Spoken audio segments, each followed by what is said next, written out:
Hello everyone. In this video, I would like to share some insights into qualitative research with a focus on semi-structured interviews. So today, I attended a workshop of the subject that I am currently studying, which is research methodologies.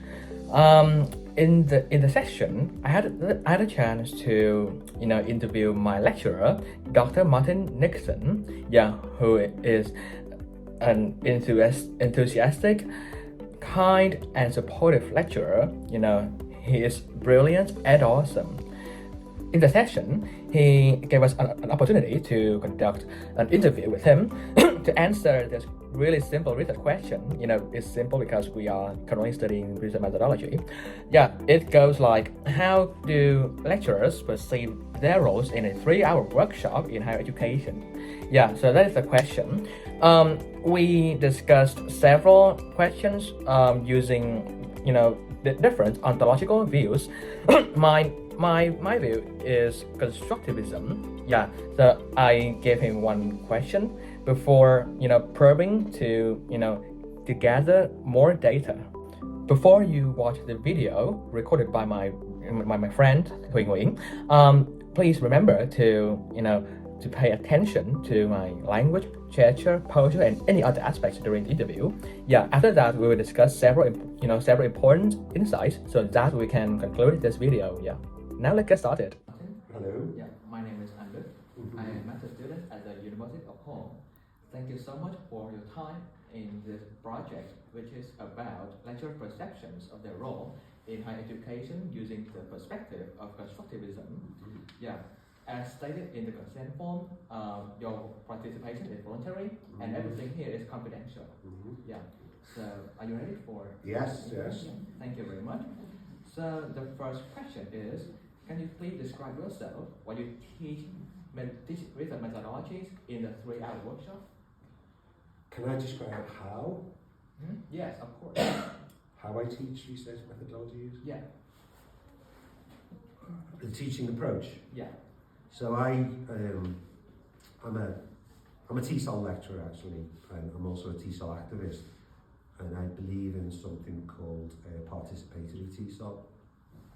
And what participatory TESOL does is it flips learning on its head. So what you tend to do with participatory TESOL is you try and elicit from people as much as possible towards answering a question. And while you're doing that, you try and support the learning experience with little bits of knowledge that you do have in order that the learners get to the goal they need to get to. So in teaching research methodologies, I tend to try to pose problems which starts people thinking, and then point out in a very practical way. For example, that's great thinking you've done, but this is where you have to put it in your assessment. So like that.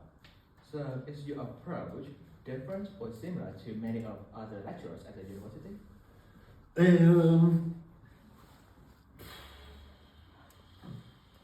I don't know. I know my manner is different than many other lecturers at university because I'm working class, which is a very different. Most university lecturers are middle class. I'm less formal in address, but I don't think the teaching technique is that different. But I don't know because I don't go to lectures, thankfully. So what do you think? How can the students make use of your thinking approach in the classroom? I mean, I think the students have got a right to make use of any lecture the way they feel is best for them. That's the first thing. So I think the first thing that the students should do is for themselves choose how they learn. But also for the student's perspective is when a lecturer teaches, we know what the assessment is and we know where the student has paid thousands of pounds to get to. So when lecturers sort of say, and this is on the assessments, the most strategic way for the person to do it is to just sort of make a note of that how they want. I'm happy with Coming from a participatory ESOL perspective, I am happy with the learners dictating how they use the time as much as possible. In the sense of, if a person doesn't want to participate in TESOL, our ethos is, don't make them. If a person does, then you help participation. So I think it's a balance. So you have mentioned your willingness for the students, to leverage their resources in the classroom, right? Mm-hmm. So what do you think about the role of the textbooks in your workshop? Textbooks are, even though the approach I do my main teaching in participatory ESOL is very critical and very radical, textbooks are absolutely essential. They're absolutely essential. They can be long, they can be boring, they can be densely written, but there isn't at the moment a sort of better way of capturing the knowledge that goes towards university courses, I don't think. And the problem with textbooks is, of course, that one person can't read for another person. Yeah. Reading is just such a individual thing that the person has to read for themselves, and to a degree interpret for themselves as well. I think textbooks are a good source, and I said before, of the knowledge consists of acquisition and participation. Textbooks are a really good source of acquisition. Yeah. These are the stated facts that people say, or the points people make. The participation side of it is doing something with that. So that's what I think. Yeah. So really interesting. Thank you. Thank you. Very good. Did you notice anything in the interview? So you can see that qualitative interviews involves various skills and abilities. At the start, you can see that it is the time that you can show the first impression with your participants. You introduce yourself, and then you can move on to briefly explaining your research projects, along with informing the participants of their rights to withdraw from the interview as they want. So of course you can see that I mentioned the ethics consent that I usually have to send to my research participants. It's quite hard, right?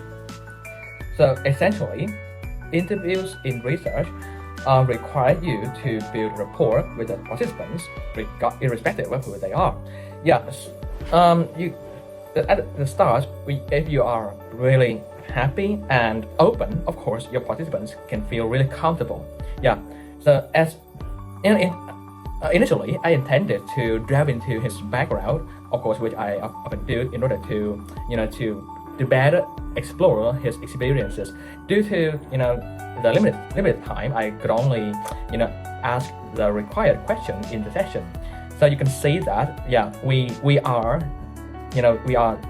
the interviewer. We need to guide the process of the interview, and we show our time management skills. So essentially, interviewing is not easy. When I did my first research project, I also used semi-structured interviews in order to get the qualitative data. The thing is that this research method requires you to practice a lot of practice, so that we can enhance our communication skills and analytical thinking ability. Before I volunteered to interview my lecturer, of course I needed to think of the questions. So of course your questions should be built on your theoretical and conceptual frameworks. So of course I prepared it already before I participated in the interview with him as the interviewer. Of course, there is more to discuss, such as empathy, observation, note-taking, and gesture. But I don't want this video to be too long. That's why we can discuss later on. If you have any questions or any insights that you have after watching this video, just let me know. Thank you very much. I hope that I will have another chance to create more content like this. Thank you so much for watching my video. See you in the next one.